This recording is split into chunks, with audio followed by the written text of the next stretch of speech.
Hello students, બધા મજામાં? ચાલો આજે એક અગત્યનો સમ, ટોટલ 2 સમ કરવા છે આપણે, ખૂબ ઇમ્પોર્ટન્ટ એવા સમ છે. પણ એ પહેલાં જે લાસ્ટ સેશનમાં આપણે જે સમ કર્યા એમાં જે આખો જે કોન્સેપ્ટ યુઝ કરેલો છે એ ટાઈપનો જ કોન્સેપ્ટ છે, બરાબર. પણ આ જે સમ છે એ ટેક્સ્ટ બુકનો સમ છે અને સ્વાધ્યાયનો સમ છે, તમારો 30મો દાખલો. જો અત્યારે એવું કહેવાય છે કે 80 માર્ક્સની થિયરી જો આવે તો 5 માર્કના સમ પણ એન્ટર થશે, તો એમાં 5 માર્કમાં પૂછાઈ શકે. અને જો 50-50 આવે તો 4 માર્કમાં પૂછાઈ શકે એવો સમ છે 1.30, જેની રકમ તમને તમારી સ્ક્રીન ઉપર દેખાશે. હવે જુઓ, ગોસના નિયમનો ઉપયોગ કર્યા સિવાય, હવે ગોસનો નિયમ શું છે તમને ખબર જ નથી, એટલે એમાં આપણે કંઈ પડવાનું નથી. કર્યા સિવાય વિદ્યુત ભારની સમાન રેખીય ઘનતા લેમડા ધરાવતા લાંબા નહીં અનંત લંબાઈનો તાર લેવાનો છે આપણે, લેમડા ધરાવતા લાંબા પાતળા તારને લીધે ઉદ્ભવતા વિદ્યુત ક્ષેત્રનું સૂત્ર મેળવો.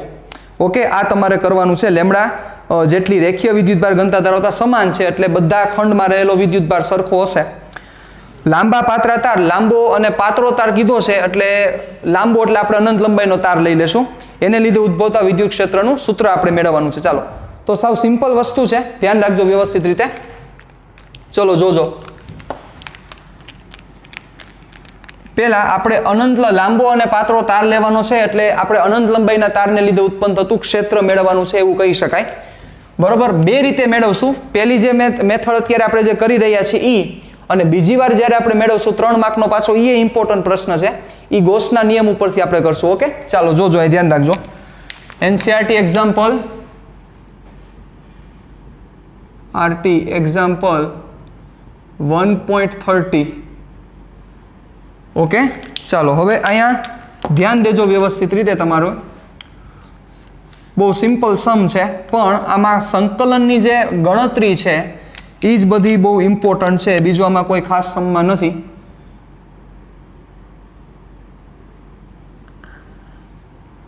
ચાલો, આ પાતળો તાર અનંત લંબાઈનો છે એટલે આપણે ઉપર ડેશ દેખાડી દઈએ અને નીચે પણ ડેશ દેખાડી દઈએ. ચાલો, આમાં રહેલો વિદ્યુત ભાર પ્લસ લઈએ છીએ આપણે, લેમડા જેટલો સમાન વિદ્યુત ભારિત ઘનતા છે.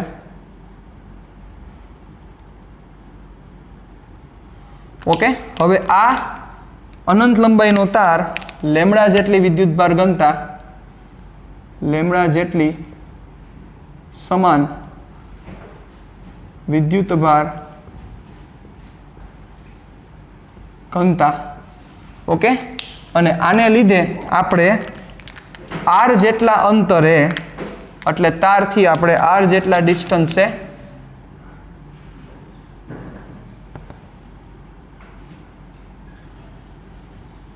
એક પોઈન્ટ લઈએ, આ પોઈન્ટ P, આ પોઈન્ટ P પાસે આપણે આ તારને લીધે ઉત્પન્ન થતું ક્ષેત્ર મેળવવાનું છે. ડન, આ આપણો એમ છે.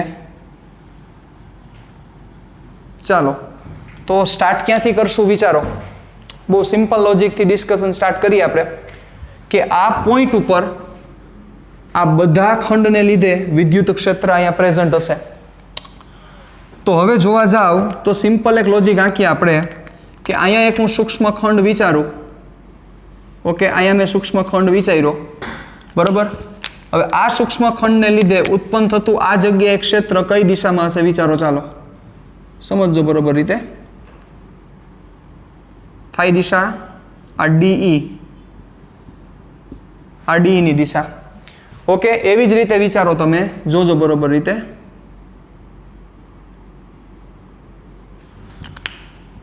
એવી જ રીતે આ ખંડ જ્યારે દૂર જશે તો આ ડિસ્ટન્સ ચેન્જ થશે. ડિસ્ટન્સ ચેન્જ સાથે સાથે આ જે દિશા છે એ દિશા પણ બદલશે. એટલે જોવા જાવ આ ખંડ જેમ નજીક આવશે એમાં દિશા વિચારો, આ દિશા આમ થતી જશે, વિચારો જોઈ.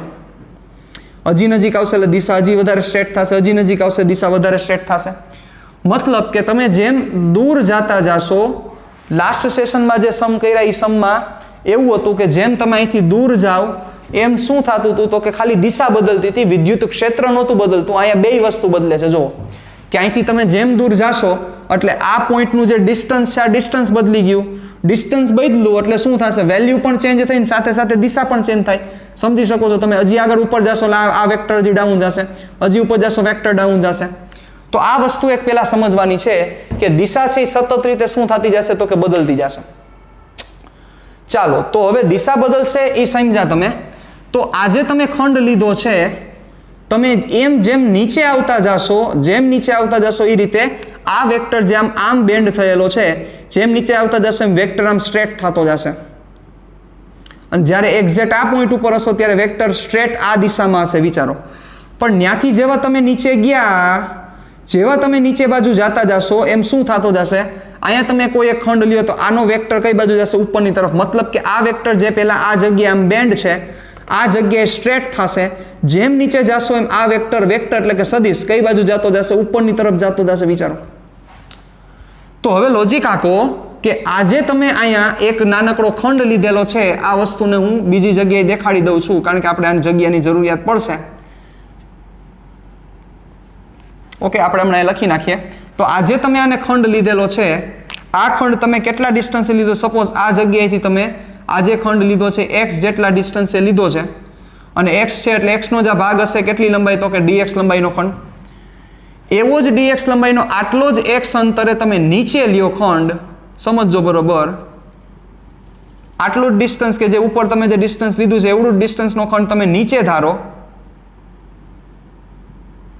તો અહીંયા તમે જો એ જ ખંડ વિચારો dx લંબાઈનો, તો આને લીધે આ જગ્યાએ ઉત્પન્ન થતું જે ક્ષેત્ર છે એ ક્ષેત્રની દિશા કઈ થશે વિચારો જોઈએ. ઓબ્વિયસ છે આ દિશા થાય. અને મુદ્દાની વાત એ છે કે આની વેલ્યુ પણ de અને આ જે વેલ્યુ છે એ જ આ વેલ્યુ થશે, કારણ કે આ જે x છે એ જ આ x છે અને આ જે r છે એ બંને માટે r સેમ છે. એટલે આ de અને આ de એ બંનેની કિંમત સરખી છે, પણ દિશા જુઓ તમને જુદી જુદી અત્યારે દેખાઈ રહી જ છે. ઓકે, ચાલો હવે વિચારો તો શું થશે. હવે ખબર છે આપણને કે અહીંથી આપણે કોમ્પોનેન્ટ એના લેવા પડશે, એટલે કોમ્પોનેન્ટના ફોર્મમાં તમારે સમમાં આગળ વધારવો પડશે. વધારો, ચાલો ધ્યાન રાખજો બરોબર રીતે. સપોઝ આ જે એંગલ છે આપણે થીટા લઈએ છીએ, આ થીટા અને આ થીટા. આ થીટા થાય તો કમ્પલસરી આ થીટા થાય જ, કારણ કે આ જે માપ છે એ જ આ માપ છે. r પણ ઈ છે એટલે આ થીટા એટલે આ થીટા, આ થીટા, આ થીટા, કારણ કે અભિકોણની જોડ બની.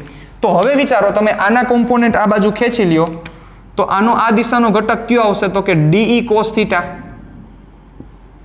બરોબર. અને આનો સાઇન ઘટક કઈ બાજુ જશે, દેખાય જ છે ઉપર તરફ જશે, de sin થીટા.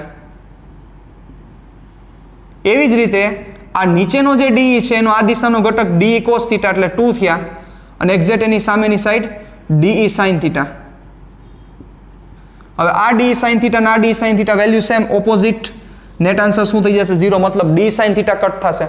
એવું લાસ્ટ ટાઈમ ક્યાં થયું હતું, રિંગમાં થયું હતું. એ જ વસ્તુ છે આ. રિંગની અક્ષ ઉપર વિદ્યુત ક્ષેત્ર મેળવવાનું હતું, એમાં જે વેલ્યુ આવી હતી એ જ આ વેલ્યુ છે, કઈ નવીન વસ્તુ નથી. એટલે de sin થીટા તમારા અહીં કટ થઈ ગયા. તો મતલબ કે આ બે ખંડ તમે જે ઇક્વલ ડિસ્ટન્સ ઉપર લીધા, તો એ ખંડને લીધે અહીંયા જે મળ્યું વિદ્યુત ક્ષેત્ર એ માત્ર ને માત્ર એનો કોસ ઘટક છે. મતલબ કે એનો સાઇન ઘટક છે એ કટ થઈ જાય છે. તો લોજિક આખો આવી તમને કેટલી પેર મળશે, આ એક પેર તમે મેળવી, એ એક પેરનો સાઇન ઘટક કટ થયો, તો આવી હજી એક પેર મળે. વિચારો અહીંયા એક પાછો એક નાનકડો ખંડ વિચારો, કેટલા ડિસ્ટન્સે, તો કે y જેટલા ડિસ્ટન્સે સપોઝ, તો એવડો જ y જેટલા ડિસ્ટન્સે તમને નીચેની બાજુ ખંડ મળશે, તો એનોય સાઇન ઘટક કટ થશે, એના એંગલ સેમ આવશે. સમજો છો તમે. મતલબ કે આ સેન્ટરથી સ્ટાર્ટ કરો તો સેન્ટરથી તમને બંને બાજુ અનંત જોડ મળશે, કારણ કે અનંત લંબાઈનો સળિયો છે. સેન્ટરથી તમને બંને બાજુ અનંત જોડ મળશે અને બધા જોડના સાઇન કોમ્પોનેન્ટ કટ થઈ જશે, એટલે નેટ આન્સર જે આવશે કોસ કોમ્પોનેન્ટ જ આવશે. સિમ્પલ વાત છે. તો મતલબ કે તમારે સાઇન કોમ્પોનેન્ટ કટ થઈ ગયા છે, તો નેટ જે તમારે ઇન્ટિગ્રેશન કરવાનું થશે, કોનું કરવાનું થશે, કોસ કોમ્પોનેન્ટનું. બહુ સિમ્પલ વસ્તુ છે. તો હવે આ વસ્તુને હવે થોડીક આપણે સરસ રીતે થોડુંક લખી લઈએ અને પછી આપણે ઇન્ટિગ્રેશન તરફ આગળ વધીએ. આનું સંકલન જ ઇમ્પોર્ટન્ટ છે, બીજી કોઈ વસ્તુ ઇમ્પોર્ટન્ટ નથી ખાસ આમાં. ચાલો, આકૃતિમાં દર્શાવ્યા મુજબ લેમડા જેટલી સમાન રેખીય વિદ્યુત ભાર ઘનતા ધરાવતો અતિ લાંબો અથવા અનંત પાતળો તાર વિચારો. રેડી? ચાલો હવે શું કહે છે તો કે આ તારથી આર જેટલા લંબ અંતરે આવેલા બિંદુ P પાસે વિદ્યુત ક્ષેત્ર મેળવવું છે. ઓકે, આ બિંદુ P ઢકાઈ ગયું છે. ચાલો આ બિંદુ P. રેડી? ચાલો તો શું થશે? આપણે હજી એક અહીંયા પોઈન્ટ લઈ લઈ અને Q કહી દઈ.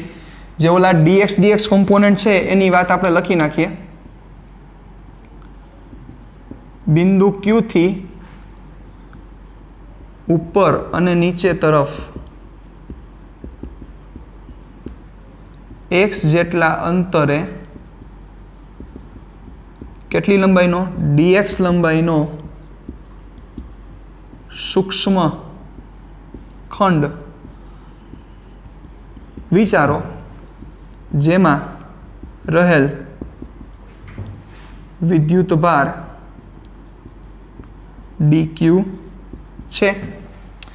ઓકે, ચાલો તો આ બંને ખંડ ને લીધે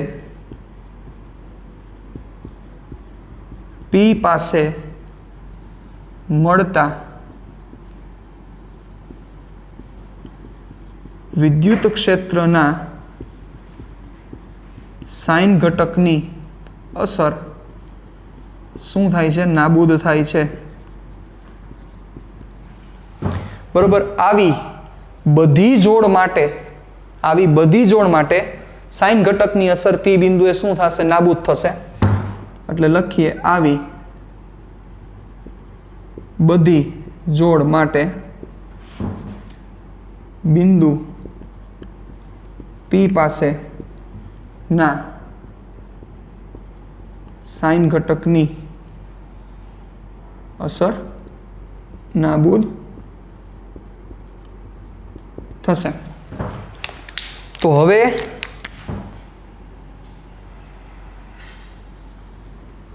તો બિંદુ P પાસે પરિણામી વિદ્યુત ક્ષેત્ર કેટલું થાય? બિંદુ P પાસે ઉત્પન્ન થતું પરિણામી વિદ્યુત ક્ષેત્ર E is equal to integration dE cos theta. Simple છે. ચાલો વેલ્યુ પુટ કરો. હવે જ બધી માથાકૂટ ચાલુ થશે. dE, ચાલો જોજો, dE એટલે કોસ ઘટક લેવાનો છે. d એટલે કોઈ એક ખંડ. આમાં રહેલો વિદ્યુત ભાર કેટલો લીધો છે આપણે? dq. તો kq by r square. Okay, હવે r કોને લેશું? અહીંયા આપણે r લઈ લીધો છે, બરોબર. આને આપણે y લઈ લઈએ એટલે kq બાય y સ્ક્વેર થઈ જશે. રાઈટ? તો આપણે આજે y લીધેલો છે અને r લીધેલા છે એના ઉપરથી હવે આપણે આગળ ડિસ્કશનને આગળ વધારીએ. તો શું કરવું પડશે? k dq અપોન r ની જગ્યાએ y સ્ક્વેર બોલવું પડશે તમારે. કાંઈ વાંધો નહીં, બોલો એ રીતના. તો શું થશે? k dq upon y square, okay, cos theta. ચાલો હવે dq ની જગ્યાએ તમે શું પુટ કરશો? લોજિક આંકજો, મગજ હાલવો જોઈએ. લેમડા dx આ ખબર જ હોવી જોઈએ, cos theta upon y square. હવે જ બધી વસ્તુ ઇમ્પોર્ટન્ટ ચાલુ થશે. dx, હવે આવા dx છે એ ક્યાંથી સ્ટાર્ટ થયા છે? સેન્ટરથી. એટલે જોવો આ બાજુ ક્યાં પૂરા થશે? તો કે અનંતે. નીચે ક્યાં પૂરા થશે? અનંતે. તો એની લિમિટ શું થઈ dx ની? વિચારો. તો નીચે અનંતે પૂરા થશે, ઉપર અનંત પૂરા થશે, એટલે minus infinity to plus infinity. ખાસ મગજમાં રાખજો બધી વસ્તુ. કે અને લેમડા અચળ છે એટલે એનું બહાર કાઢી લઉં છું. કોસય અચળ નથી સાહેબ, કારણ કે એંગલ ચેન્જ થતો જાય. જેમ કે આ જગ્યાએ તમે વિચારતા હોય, જોજો લોજિક આંકજો. આ જગ્યાએ વિચારતા હોય, આવી આ દોરતા નહીં, પણ અત્યારે તમને ખાલી સમજવા માટે હું દોરું છું. આ જગ્યાએ વિચારતો હોય તો આ ખૂણો ચેન્જ થાય, આ જગ્યાએ વિચારો તો આ ખૂણો ચેન્જ થાય, આ જગ્યાએ વિચારો તો આ ખૂણો ચેન્જ થાય. મતલબ કે થીટાય ચેન્જ થાય છે. એટલે કોસ થીટાને પણ તમે બહાર લઈ શકશો નહીં. તો તો હવે શું થશે? કે અને લેમડા અચળ છે, બહાર કાઢી લ્યો. ચાલો કે લેમડા અચળ શું વધશે અંદર? cos theta dx. ચાલો વાય સ્ક્વેર કાઢો. વાય સ્ક્વેરનું કામ નથી. વાય સ્ક્વેર એટલે શું થશે? વાય સ્ક્વેર કાટકોણ ત્રિકોણ બને છે જુઓ સાહેબ. Y square x square plus r square એટલે શું થશે? X square plus r square. ચાલો ઇઝ ઇક્વલ ટુ ક્યાંથી ક્યાં સુધી? લિમિટ ભૂલવાની નથી. Minus infinity to plus infinity. ચાલો હવે પ્રશ્ન શું છે જુઓ. જે પ્રશ્ન છે આપણી સામે રહેલો છે એ પ્રશ્ન સમજવો જરૂરી છે કે તમારી પાસે એક્સ પ્રત્યે તમારે સંકલન કરવાનું છે, સમજજો બરોબર. પણ તમારી પાસે બે વેરિયેબલ છે, થીટા પણ બદલે છે અને સાથે સાથે એક્સ પણ બદલે છે. તો બંને વસ્તુ કેમ ભેગી થાય વિચારો. વિકલન હોય તો તમારી પાસે ઓલો રૂલ છે, કયો? ચેઇન રૂલ કહેવાય એને.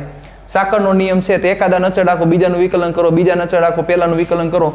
સંકલનમાં એ ટાઈપનો કોઈ રૂલ નથી કે એમાં બે વેરિયેબલ હોય અને એમાંથી તમે શું કરી શકો? પહેલું વચન બીજાનું સંકલન, એવો કોઈ રૂલ નથી સાહેબ. એટલે તમારે કમ્પલસરી શું કરવું પડે? તમે અહીંયા એક્સ પ્રત્યે સંકલન કરો છો તો કાં થીટાને એક્સમાં કન્વર્ટ કરવો પડે, કાં એક્સને થીટામાં કન્વર્ટ કરવો પડે. મતલબ તમારી પાસે અહીંયા બે વેરિયેબલ થયા. કયા વેરિયેબલ થયા? ચલ તમારી પાસે બે છે, એક્સ અને થીટા. હવે અહીંયા તમારી પાસે dx છે, સમજજો બરોબર. તો dx છે તો એનો મતલબ તમે x પ્રત્યે સંકલન કરવાનું વિચારો છો તો કમ્પલસરી તમારે થીટાને શું કન્વર્ટ કરવો પડે? x માં કન્વર્ટ કરવો પડે. મતલબ કે સાવ સિમ્પલ ભાષામાં હું જો તમને સમજાવું તો એનો મિનિંગ કે આજે તમે સંકલન કરો છો એમાં એક જ વેરિયેબલ હોવો જોઈએ. મારો કહેવાનો ભાવાર્થ આ છે બરોબર. r તો કોન્સ્ટન્ટ છે એટલે r વેરિયેબલ નથી, r તો કોન્સ્ટન્ટ લીધેલો છે આપણે. પણ x વેરિયેબલ છે ને થીટા વેરિયેબલ છે એટલે કાં થીટાને x માં કન્વર્ટ કરો કાં x ને થીટામાં કન્વર્ટ કરો. તો આપણે ટ્રાય કરીએ. ચાલો dx પડેલો છે તો થીટાને આપણે કેમાં કન્વર્ટ કરવાની ટ્રાય કરીએ? x માં. અને પછી એનું સંકલન અત્યારે આપણને આવડે એમ છે, વિચારીએ. ચાલો નકર પછી આપણે સ્ટેપ બીજું કંઈક કરશું. કે લેમડા ઇન્ટિગ્રેશન. ચાલો cos થીટા એપ્લાય કરો cos થીટા અહીં એપ્લાય. cos થીટા એટલે પાબા એટલે r, ના છેદમાં કર્ણ એટલે y. તો y શું હતો? મગજ આખો તો y square is equal two આવું હતું, x square plus r square. સમજો એટલે y ઇઝ ઇક્વલ ટુ થશે x square plus r square raise to 1/2 થાય. એટલે y ની કિંમત ઈ થશે. ચાલો જોજો બરોબર રીતે ધ્યાન આપજો. છેદમાં આ તો છે જ x square plus r square ની 1 ઘાત cos થીટા પાબા એટલે r, અહીંયા dx લખ નાખું છું. પાબા એટલે r ના છેદમાં y ક્યાં ગયો? y છે x square plus r square, x square plus r square raise to 1/2. ચલો આવું તમારે આગળ પડેલું છે. ઓકે ચાલો હવે આને અરેન્જ કરો. આ 1 અને આ 1/2 પાવર થયો એટલે જોજો શું થશે?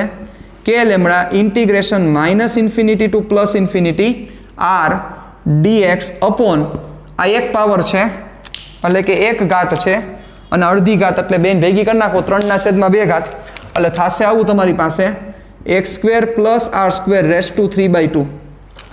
ચલો હવે આનું સંકલન છે એ મોટા ભાગના સ્ટુડન્ટ્સને અત્યારે નહીં આવડતું હોય, મેથ્સ વાળાને પણ નહીં આવડતું હોય અત્યારે. એનું કારણ છે જે સંકલન નામનું ચેપ્ટર તમારે ચાલ્યું નથી. બાયોલોજી વાળાને તો કંઈ આવું બોલાય જ નહીં કે આવું આવડતું એવું કંઈ બરોબર ડિસ્કશન જ ન કરે. એનો મતલબ કે આ સંકલન અત્યારે આપણને ખ્યાલ નથી એટલે તમે અહીંથી હવે આગળ વધી જ ન શકો. એનો મતલબ કે જો થીટામાંથી એક્સમાં કન્વર્ટ થયા તો આ લોચા થશે. તો હવે શું કરવું પડે? એક જ વસ્તુ વધી છે, થીટામાંથી એક્સમાં કન્વર્ટ થયા તો આ પ્રશ્ન થયા તો હવે શું કરવું પડશે તમારે? યસ, તમારે કરવું પડશે એક્સમાંથી થીટામાં કન્વર્ટ કરો. મતલબ કે આ બે સ્ટેપ મૂકીને તમે સંકલન નહીં કરી શકો એટલે આનું કોઈ ઇમ્પોર્ટન્સ રહેતું નથી. એટલે આ સ્ટેપ શું કરી નખાય? કાઢી નખાય. બરોબર, તો ઉડાડીએ આપણે અહીંથી. હવે તમારે શું કરવું પડશે? તમારે એક્સમાંથી થીટામાં જવું પડશે. ચાલો તો વિચારો તમે કઈ રીતે જાશો એક્સમાંથી થીટામાં, એના વિશે આપણે ચર્ચા કરીએ. જુઓ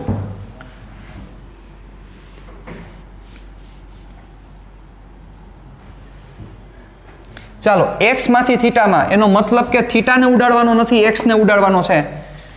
તો હવે એક્સને એવી રીતે ઉડાડવો પડશે કે જેથી પાછો એક્સ ન આવે. એક્સને એવી રીતે ઉડાડવો પડશે કે જેથી પાછો એક્સ ન આવે. હવે પ્રશ્ન થશે કે સર તમે કઈ ભાષા બોલો છો? જે બોલું છું બરોબર બોલું છું. ચાલો જુઓ, ટ્રિગોના કોઈ પણ ફંક્શન તમે એપ્લાય કરો, સાઇન, કોસ, ટેન, કોસેક, સેક ને કોટ. કોસેક, સેક, કોટમાં આપણે જવાની જરૂર નથી. સપોઝ આપણે સાઇન એપ્લાય કરી, ચાલો અહીંયા સાઇન થીટા એપ્લાય કરો તો શું થશે?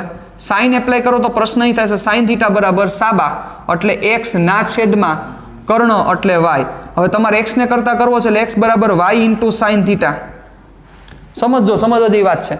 હવે આવું સપોઝ તમે એક્સ ઇઝ ઇક્વલ ટુ આ વેલ્યુ મૂકો, તમને એમ થાય કે સર કામ થઈ ગયું. નથી કામ થયું, કારણ કે વાયમાં જે એક્સ પડેલો જ છે. જુઓ, વાયમાં ઓલરેડી એક્સ પડેલો જ છે. એના કારણોસર તમે નહીં લઈ શકો. એના કારણોસર તમે આ એક્સની કિંમત વાય સાઇન થીટા ન લઈ શકો. તો એનો મિનિંગ એવો થયો ને કે જો વાય આવે તો પ્રશ્ન થાય, તો વાય કેમાં ન આવે? કારણ કે વાય કર્ણ છે, તો કર્ણ ન હોય એવું ટ્રિગોનું એક જ ફોર્મ્યુલા છે. એક નહીં પણ બે ફોર્મ્યુલા છે, ટેન અને કોટ છે. બરોબર? કારણ કે ટેનમાં શું થાય? સાબાના છેદમાં પાબા, અને કોટમાં થાય પાબાના છેદમાં સાબા. પણ આપણને જે યાદ છે એ કયું છે? ટેન જ યાદ છે. તો ટેનમાં કર્ણ નહીં આવે, અને જો કર્ણ નહીં આવે તો કામ થઈ ગયું ને, કારણ કે કર્ણમાં જ એક્સ પડેલો છે. આ આર તો કોન્સ્ટન્ટ છે અને એક્સની કિંમત તો ગોતવાની છે અમુકની. મતલબ તમારે શું ધારવું પડશે? યસ, તમારે ધારવું પડશે ટેન થીટા. જો સમજજો ખાસ સારી રીતે, સમમાં ઇમ્પોર્ટન્સ વસ્તુ એ જ છે કે તમે એનું ઇન્ટિગ્રેશન કઈ રીતે લીડ કરો છો, બાકી આનો આન્સર જ નહીં આવે. બરોબર? એટલે આ વસ્તુને ખાસ તમે મગજમાં ક્લિયર કરજો. આને આપી દઉં છું અત્યારે સમીકરણ નંબર 1, કારણ કે x ની કિંમત મૂકવી પડશે ને સાથે dx માંથી d થીટામાં કન્વર્ટ કરવું પડશે, ત્યારે થીટા પ્રત્યે તમે સંકલન કરી શકશો. તો હવે ખાસ મગજમાં રાખજો, આકૃતિ પરથી જોજો. બરોબર? ટેન થીટા કરો એપ્લાય, શું થશે? ટેન થીટા બરાબર સાબા. સાબા છે એટલે x ના છેદમાં પાબા, પાબા એટલે r છે. તો x is equal to r ten theta. મતલબ x ની કિંમત તમે r ટેન થીટા મૂકી શકશો. બહુ ઇઝી વસ્તુ છે, મૂકી દેશું ચાલો. પણ આ x ની કિંમત તમે r ટેન થીટા મૂકી દીધા, મતલબ થીટામાં કન્વર્ટ થઈ ગયું, પણ dx ની કિંમત હજી તમે મૂકી નથી. કારણ કે થીટામાં કન્વર્ટ થાય, થીટા પ્રત્યે સંકલન ક્યારે થાય? જ્યારે અહીંયા d થીટા આવે. એનો મતલબ કે તમારે dx માંથી કેમાં જવું પડશે? d થીટામાં જવું પડશે સાહેબ. ચલો જઈએ, શું થશે? dx અહીંયા જોઈએ છે તો તમે સમજી ગયા, x છે એમાંથી મારે dx જોતું હોય તો કમ્પલસરી મારે શું કરવું પડે? વિકલન કરવું પડશે. હવે સાથે અહીંયા dx જોઈએ છે અને d થીટા પણ જોઈએ છે, એટલે સમજી ગયા x નું થીટા પ્રત્યે શું કરવું પડશે? તમારે વિકલન કરવું પડશે. સમજો સાહેબ, ખૂબ જ ઇમ્પોર્ટન્ટ સમ છે. x નું થીટા પ્રત્યે વિકલન કરતા કરો વિકલન. ચાલો, શું થશે? Yes, dx by d theta is equal to r constant છે, d by d theta of tan theta. હાલો, ટેન થીટાનું વિકલન રવિ સાહેબ, sec સ્ક્વેર થીટા. યસ, જો હવે આ ફોર્મ્યુલા મેથ્સ વાળાને નહીં ખબર હોય, સોરી બાયો વાળાને નહીં ખબર હોય, એટલે એ ફોર્મ્યુલા લખી દઉં. મેથ્સ વાળાને તો બધું આવડતું હોય આવું બધું.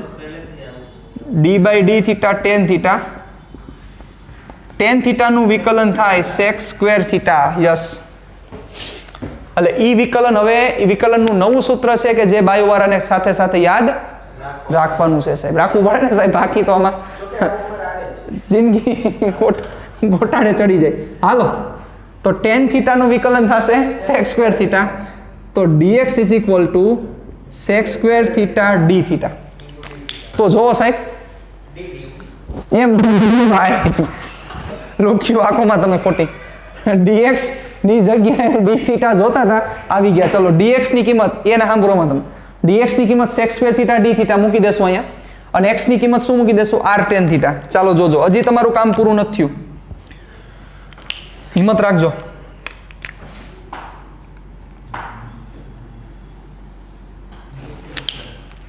ચાલો, સમી 1 માં x અને dx ની કિંમત મૂકતા. હા ભાવિન સાહેબ, પ્લીઝ મને આમાં થોડું કોન્સન્ટ્રેટ કરવા દો પ્લીઝ. ચાલો, શું થશે? કે lambda minus infinity to plus infinity. હાલો, હવે હલવાશો, જોજો તમે. કોસ થીટા dx ની જગ્યાએ આ મૂકવાનું છે, મૂકો. sec square theta d theta ના છેદમાં x ની જગ્યાએ મૂકવાનો છે r ટેન થીટા. મૂકો અહીંયા, x ની જગ્યાએ r ટેન થીટા. સ્ક્વેર કરો, r square ten square theta plus હજી r સ્ક્વેર પડ્યા જ છે ચલો તમને એમ થશે કે સર આમાં હલવાના શું? હલવાના તમે જ્યાં લિમિટ મૂકી હતી આ માઇનસ ઇન્ફિનિટી અને પ્લસ ઇન્ફિનિટી એ એક્સની લિમિટ હતી. હા, હવે આ જે એક્સની લિમિટ છે માઇનસ ઇન્ફિનિટી અને પ્લસ ઇન્ફિનિટી, હવે અહીંયા થીટા આવી ગયો છે, તો તમે જે અહીંયા માઇનસ ઇન્ફિનિટી અને પ્લસ ઇન્ફિનિટી મૂકી છે એ નહીં ચાલે. કારણ કે હવે તમારે લિમિટ કોની મૂકવી પડે? થીટાની લિમિટ મૂકવી પડે. તો હવે એ થીટાની લિમિટ કઈ થશે એ પાછો નવો પ્રશ્ન છે. એ લિમિટ જો સમજાઈ જાય તો કામ થઈ જાય. બે રીતે તમે એને સમજી શકશો. જુઓ, પેલા લોજિકમાં આપણે ડિસ્કશન કરીએ, લોજિકલી આખું વિચારીએ તો શું થશે. જો મગજ આંખો, આ ભાગ જેમ આ નીચે જતો જશે, અનંત લંબાઈનો સળિયો છે, આ ભાગ જેમ નીચે જશે એમાં આ એંગલ વધતો જશે. વિચારો નીચે તરફ અનંત લંબાઈનો સળિયો હોય એટલે આ ભાગ વધતા વધતા વધતા વધતા વધતા વધતા છેલ્લે કેટલો થાય તો કે 90 થાય. એટલે જુઓ, હું આ ભાગને આ બાજુ દેખાડું, આ પી પોઈન્ટ છે બરોબર. અહીંથી આમ જેમ નીચે જાવ એંગલ વધતા વધતા વધતા વધતા ઇન્ફિનિટી એંગલ કેટલો થઈ જશે? 90. એટલે આ નીચે તરફ 90 છે. સાથે સાથે અહીંથી ઉપર તરફ જેમ જાશો એમ ઉપરની તરફનો એંગલ શું થતો જશે? વધતો જશે, વધતો જશે, વધતો જશે. ઉપરની તરફ ઇન્ફિનિટી થાય, અહીંથી ઉપરની તરફ ઇન્ફિનિટી થાય ત્યારે ઉપરની તરફ શું થાય તો કે 90. તો સિમ્પલ, શરૂઆત ક્યાંથી થાય? નીચેના 90 થી. પૂરું ક્યાંથી? ઉપરના 90 એ. તો નીચેનો 90 એટલે -π/2, ઉપરનો 90 એટલે +π/2. એટલે પહેલી લિમિટ લોજિકલી તમે કહી શકો કે -π/2 to +π/2. હા, પણ સપોઝ એમ નથી ખબર પડતી. હાલો કે સપોઝ આવું લોજિક ન આવેલું કે સાહેબ આમાં શું કરવું બરોબર, તો શું કરી શકાય? સિમ્પલ વસ્તુ છે. જુઓ, તમારે કોની લિમિટ મૂકવાની છે? થીટાની લિમિટ મૂકવાની છે. તો સિમ્પલ, તમારે અગર એક્સની લિમિટ પડી છે, એક્સની લિમિટ આમાં મૂકી દો, એના ઉપરથી થીટા ગોતી લ્યો, કામ પૂરું. જેમ કે x અહીંયા માઇનસ ઇન્ફિનિટી છે તો મૂકો અહીંયા -ઇન્ફિનિટી. એટલે શું થશે વિચારો દો. એટલે x ની કિંમત છે એના ઉપરથી આપણે થીટા મેળવી લઈએ. તો x ની કિંમત -ઇન્ફિનિટી મૂકી દો. મૂકતા શું થાય અહીંયા? યસ, એટલે r તો શું થઈ ગયો? એને ઉડાડી જ નખાય ને હવે. એટલે આવું વધશે tan θ -ઇન્ફિનિટી. તો tan ની વેલ્યુ -ઇન્ફિનિટી ક્યારે થાય એ ખબર હોવી જોઈએ. -π/2 એ થાય. હજી બીજી જગ્યાએ થઈ શકે, આપણે એમાં પડવું નથી. -π/2. એવી જ રીતે વિચારો, જ્યારે x ની કિંમત +ઇન્ફિનિટી હોય ત્યારે થીટા કેટલો મળે છે?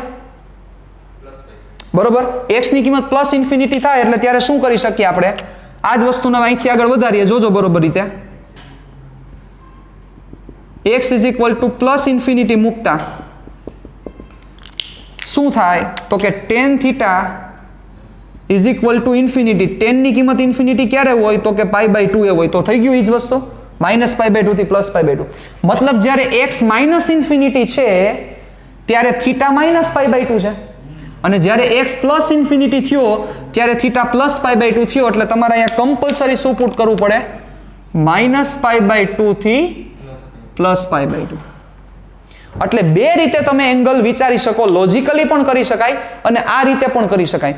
જે ઈઝી લાગે તમે કરી શકો. લોજિકલી ઈઝી વધારે લાગવું જોઈએ, કારણ કે લોજિક હંમેશા ઈઝી જ હોય છે. જો હાલે તોનું કામ છે આ બધી વસ્તુ બરોબર. જેમ કે વિચારો, અહીંથી તમે મગજ આંકો તો અહીંયા એંગલ આ 0 થાય છે. નીચે તરફ જાઓ એમાં એંગલ વધતો જાય, તો નીચેની તરફ 90 આવ્યા. ઉપર તરફ જાઓ એમ એંગલ વધતો જાય, ઉપરની તરફ 90 આવ્યા. તો એક 90 નીચે છે, ઉપર 90 છે, તો -90 થી +90, એટલે -π/2 થી +π/2. તો આ વસ્તુ પહેલા સમજાવવી જરૂરી છે. અને એમ ન સમજાય તો બીજી મેથડ કઈ કીધી તમને? બીજી મેથડ પ્રમાણે શું કરો તો કે તમારે શું કરવાનું છે કે જ્યારે x -ઇન્ફિનિટી હોય ત્યારે થીટા કેટલો થાય? કારણ કે તમારે થીટામાં કન્વર્ટ કરવું છે. તમારી લિમિટ હતી x માં, તેમાંથી થીટામાં કન્વર્ટ કરવું છે. તો x -ઇન્ફિનિટી મૂકો ત્યારે થીટા કેટલો મળે ગોતી લ્યો. x +ઇન્ફિનિટી મૂકો ત્યારે થીટા કેટલો મળે ગોતી લ્યો. એટલે x -ઇન્ફિનિટી મૂક્યા તો tan θ = -ઇન્ફિનિટી. તમને એમ થશે કે r ક્યાં ગયો? તો r વયો જાય ને. ઇન્ફિનિટી ભાગાકાર કરે તો કઈ ફેર ન પડે. ઇન્ફિનિટી એનો મતલબ જ થાય. એટલે tan θ ની કિંમત -ઇન્ફિનિટી, θ = -π/2. એવી જ રીતે tan θ ની કિંમત ઇન્ફિનિટી ત્યારે θ = π/2. તો આ વસ્તુ પહેલા સમજાવી જોઈએ. ઈ લિમિટ જો ચેન્જ ન થાય તો સમ થાય જ નહીં. એટલે -π/2 to +π/2. હવે વિચારો, હવે સમ તમારો હવે હાવ ઇઝી બની ગયો છે, પણ તેમ છતાં મેથેમેટિક્સ ઊભું જ છે સાથે સાથે. આપણી ધ્યાન રાખજો, બરોબર. અહીંથી હજી શું થશે જોજો, આર સ્ક્વેર કોમન નીકળી જશે, બરોબર. જોજો આર સ્ક્વેર કોમન નીકળી જાય તો શું થશે, કે lambda minus pi by 2 2 plus pi by 2 sec square theta cos theta d theta ના છેદમાં નીચે વધ્યું 1 plus tan square theta, 1 plus tan square theta sec square theta નિત્ય સમ. જો યાદ ન હોય તો આ સમ ન થાય. ક્યાં હાલો કરી નાખું. Sec square theta minus tan square theta is equal to 1. આ નિત્ય સમ છે, બરોબર, કે જે ધોરણ 10માં આવતો. તો વિચારો, અહીંથી માઇનસ ટેન સ્ક્વેરના સામે ઠેકાડી દઉં તો 1 plus tan square theta is equal to sec square theta છે. આ વસ્તુ યાદ હોવી જોઈએ. તો 1 plus tan square is equal to sec square, તો અહીંથી સીધે સીધા ઉડાડી નાખી. અહીંયા આર સ્ક્વેર કોમન કાઢ્યો છે આપણે, લખ્યો નથી, લખી નાખીએ. ઓકે, ચાલો વધઘટ હવે શું થશે, ચાલો ધ્યાન રાખજો. કે lambda by r square cos theta નું પહેલા આપણે શું કરી નાખીએ, જે વ્યવહારે થાય છે એ પ્રમાણે સંકલન કરી નાખો તો શું થશે, કોસ થીટાનું સંકલન થશે, કોસ થીટાનું સંકલન શું થશે, minus pi by 2 2 plus pi by 2 cos theta d theta. Okay, ચાલો હવે અહીંથી આપણે આગળ વધીએ તો એની વેલ્યુ પુટ કરતા જાય એટલે આપણું કામ છે એ શું થતું જાય, હલકું થતું જાય, પણ જગ્યા આપણી આગળ નથી. ઉડાડીએ ચાલો થોડુંક અહીંથી.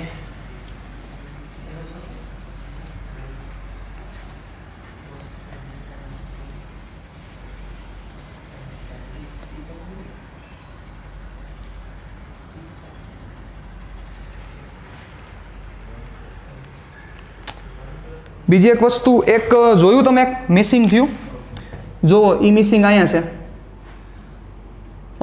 આપણે અહીંયા આર બાર કાઢ્યો હતો, પણ જો આર લખેલો નથી, એટલે આર એડ કરવો પડશે અહીંયા. રેડી, આર નથી લખેલો, જુઓ. ચાલો તો આર પહેલા એડ કરી દો એટલે આપણને નડે નહીં ક્યાંય. ડીએક્સમાં ખાલી આપણે sec square theta d theta લખેલા છે, આર લખેલા નથી. લઈ લ્યો આર, ચાલો અહીંયા આર. તો આર અહીંયા વધશે, તો સાથે સાથે ઈ આર હવે સીધો બાર જ કાઢી લ્યો એટલે આર અહીંયા ઈ એક આર કટ થઈ ગયો એટલે સ્ક્વેરની જગ્યાએ ખાલી એક જ વધશે, એટલે કે લેમડા બાય આર. વધો, ચાલો હવે આગળ વધો,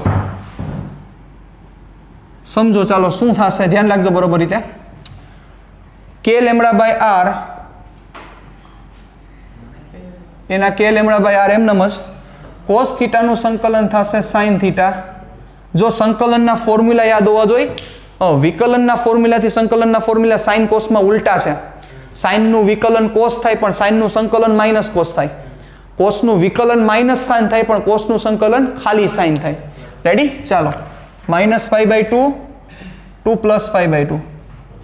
ચાલો કે લેમડા બાય આર હવે વેલ્યુ પુટ કરો, sine pi by 2 minus sine minus pi by 2.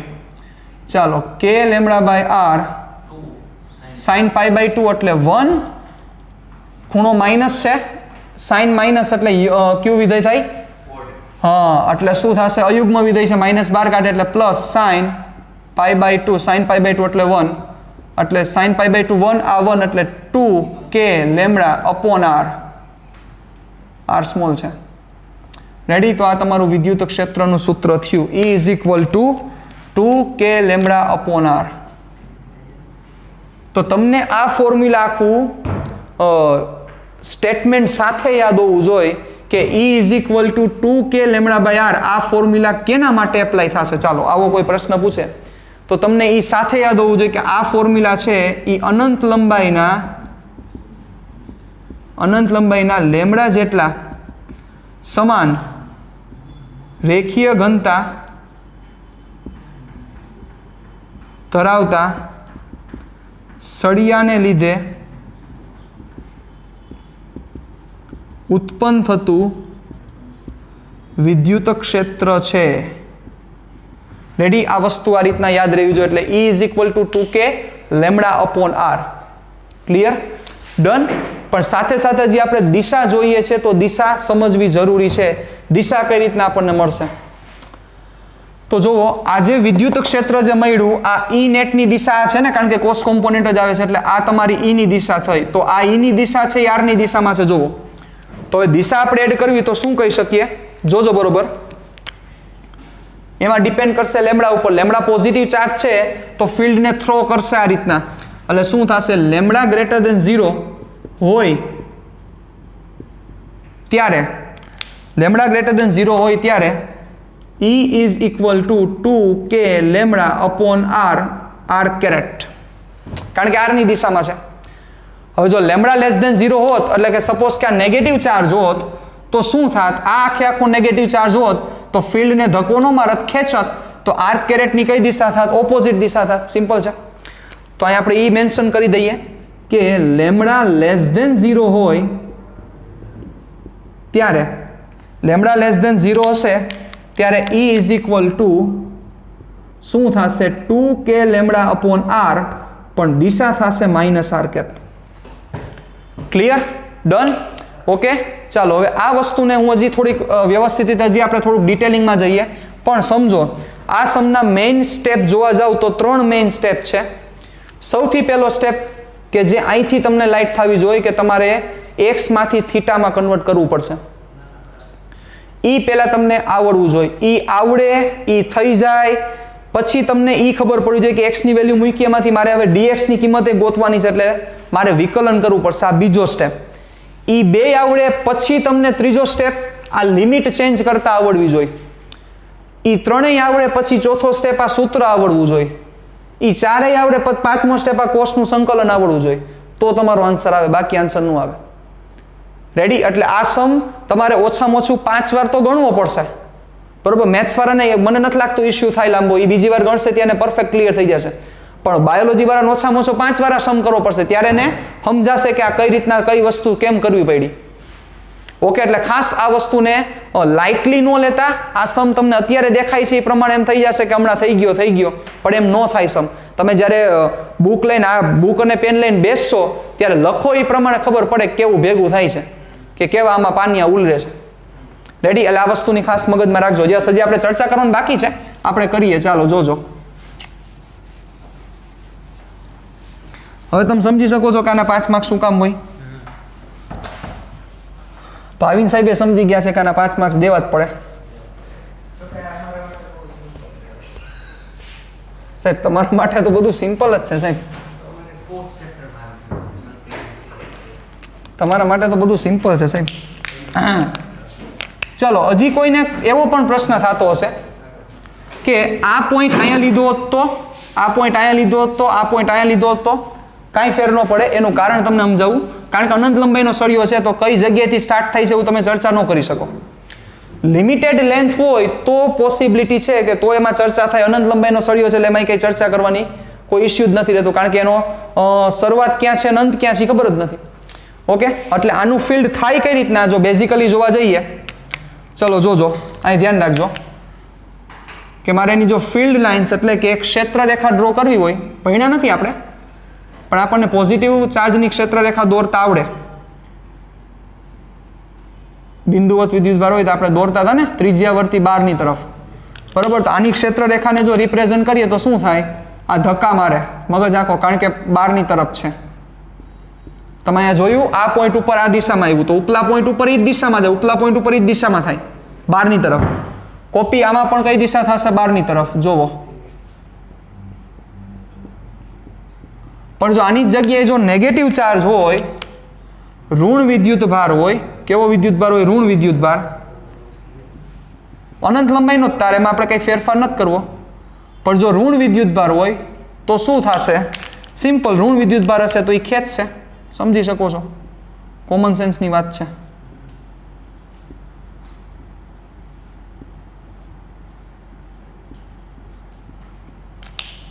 Okay, તો આ રીતના તમે ઇઝીલી પોઝિટિવ ચાર્જ અને પ્લસ લેમડા જો પ્લસ હોય તો ક્ષેત્ર આવું થશે, લેમડા માઇનસ હશે તો ક્ષેત્ર આવું થશે. આ વસ્તુ સમજાવવી જરૂરી છે. હવે આના જ ઉપરનો એક સમ છે, એ સમ આપણે કરી નાખીએ. એની રકમ હું તમને નથી દેખાડતો, પણ જેનો જે ડેટા છે એ ડેટા તમને મૂકી દઉં છું. જો 1.23 નંબરનો જે સમ છે એ સમ આપણે કરીએ. એક અનંત લંબાઈનો રેખીય વિદ્યુત ભાર, જુઓ, એક અનંત લંબાઈનો રેખીય વિદ્યુત ભાર 2 સેન્ટીમીટર અંતરે 2 સેન્ટીમીટર અંતરે 9×10⁴ ન્યૂટન પર કુલમ વિદ્યુત ક્ષેત્ર ઉત્પન્ન કરે છે.